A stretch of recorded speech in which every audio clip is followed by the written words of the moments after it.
Salut à tous. Est-ce que vous m'entendez bien? Petit vlog à l'ancienne. Voilà, ça m'avait manqué. Et puis je voulais profiter également du fait que eh bien, je parte en France là. On est mi-décembre et je pars en France pour les fêtes de Noël.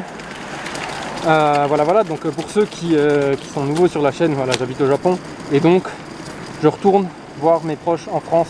Alors pourquoi je fais une vidéo? Parce que vous me direz, il n'y a rien de spécial. Bonjour. Bonjour. Vous me direz, il n'y a rien de spécial. Non, c'était juste parce qu'en fait, en ce moment, c'est délicat avec le Covid. Je ne vais rien vous apprendre de nouveau. Mais voilà, en tant que résident japonais, on a le droit, sous certaines conditions assez contraignantes, mais c'est tout à fait normal dans la situation actuelle. Ah ouais, le nez, c'est vrai, c'est pas évident. Voilà, on a le droit de quitter le territoire et de revenir. Et donc je voulais un peu partager cette expérience avec vous. Ce sera inédit pour moi aussi, donc on va découvrir ça ensemble. Donc vous voyez, on respecte quand même toutes les normes de sécurité. Là on est masqué et comment on peut appeler ça, masqué et face shieldé en faire américain. Et voilà, non, c'est tout.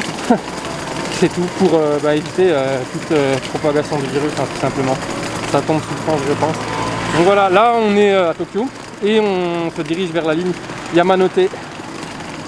Puis on va changer à Shinagawa pour aller à l'aéroport de Haneda.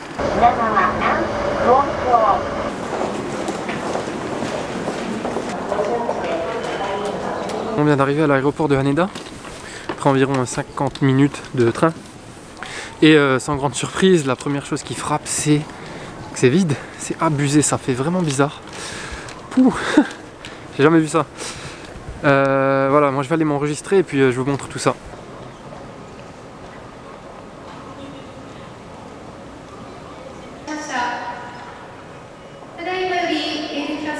Vous voyez, c'est vide, hein.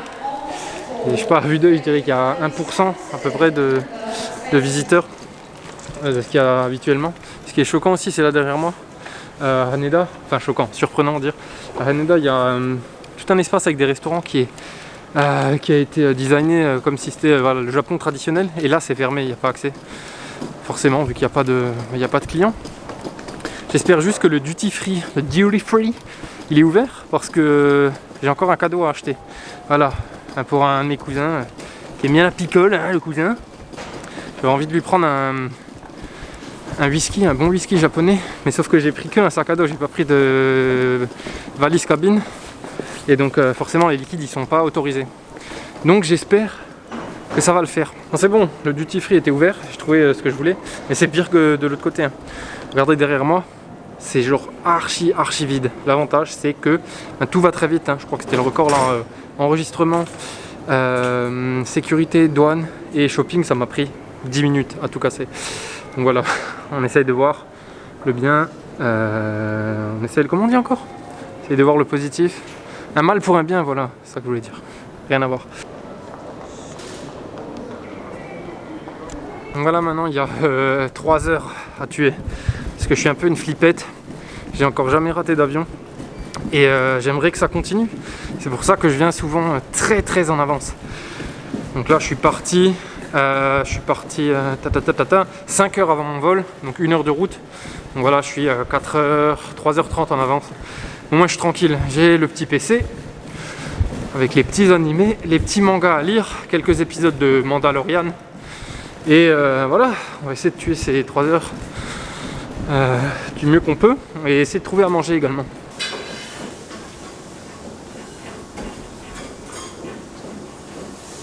Tout est fermé, sauf, bien évidemment, les gâchapons, les petites machines à figurines. On est bien au Japon là, hein. Un distributeur Pokémon avec un écran géant. Avec des prix... Non, ça va en fait. J'allais gueuler, mais ça va. Voilà, petite peluche pour 10-15 €, les petits porte-clés. C'est raisonnable. Et je trouvais une petite boisson aussi. Je cherchais désespérément petit thé au citron. On a réussi à faire passer le temps. J'essaie de pas dormir pour pouvoir bien dormir après dans l'avion. Là on va se dégourdir un peu les jambes avant d'embarquer d'ici 5 minutes. Et ce qui est assez marrant et un peu surprenant, c'est qu'il n'y a aucun contrôle sanitaire en fait. Alors Certes, ils peuvent pas faire de test PCR parce que de toute façon les résultats ils mettent du temps à arriver, mais il n'y a rien eu, il n'y a pas de... Genre ils vous forcent pas à mettre du gel hydroalcoolique, des choses comme ça. Même le masque, j'ai vu des gens qui le portaient un peu comme ça, tout. Ils disent pas grand chose. Donc voilà, c'est surprenant. Et on va voir pour la suite des événements, dernier petit pipi et on embarque.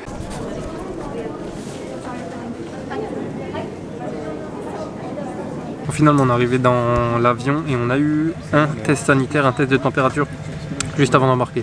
Mais voilà, sinon au-delà de ça, rien de bien contraignant. Donc c'est parti maintenant pour 13 heures de vol. J'ai déjà sélectionné mes petits films. Je pense que je vais très certainement dormir. Bonne nuit à tous. Voilà, on est bien arrivé à Paris là. Le vol s'est super bien passé, aucune turbulence. J'avais 3 places, 3 sièges. Donc j'ai bien dormi sur les 12 heures, je crois que j'ai dormi à 8 heures environ. Donc vraiment, je me sens plutôt bien. Et maintenant on va voir à Paris comment ça se passe pour les tests, les mesures de sécurité, les mesures d'hygiène et tout ça. On est 5 minutes après parce qu'il n'y a pas eu de test. En fait, il y a des panneaux qui indiquent alors prenez cette voie si vous avez un test à faire et cette voie là si vous avez déjà fait un test qui est négatif. Et donc j'ai suivi les voies.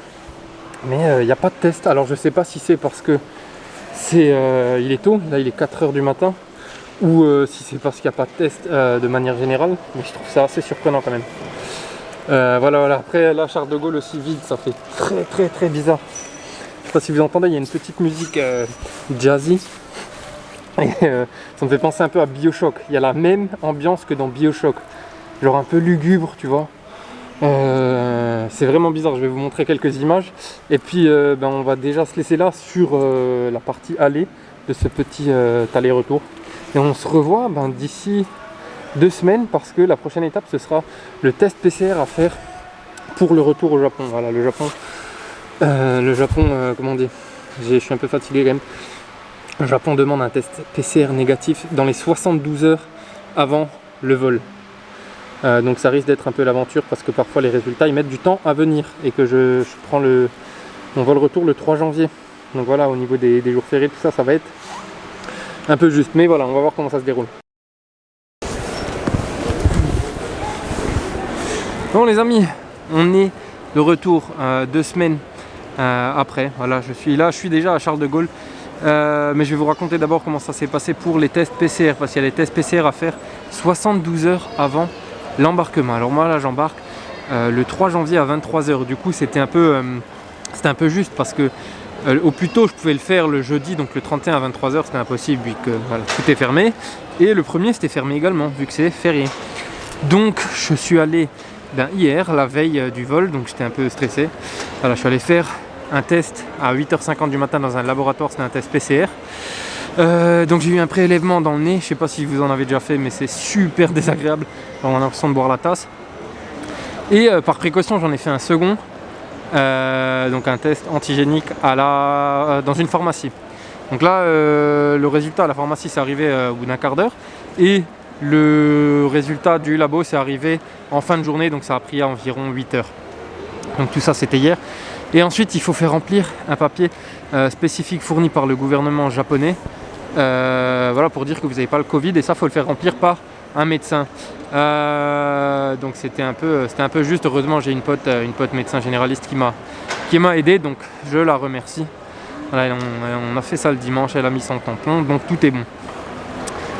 Sinon là j'ai pris le train de la gare Lorraine TGV jusqu'à Charles de Gaulle. Et à ma grande surprise, le train était plein. Je me suis dit personne ne va aller à Charles de Gaulle. Voilà, il y a personne qui voyage. Et au final, le train était blindé. Et je pense que c'est également à cause du nouveau couvre-feu à 18 h dans certaines régions.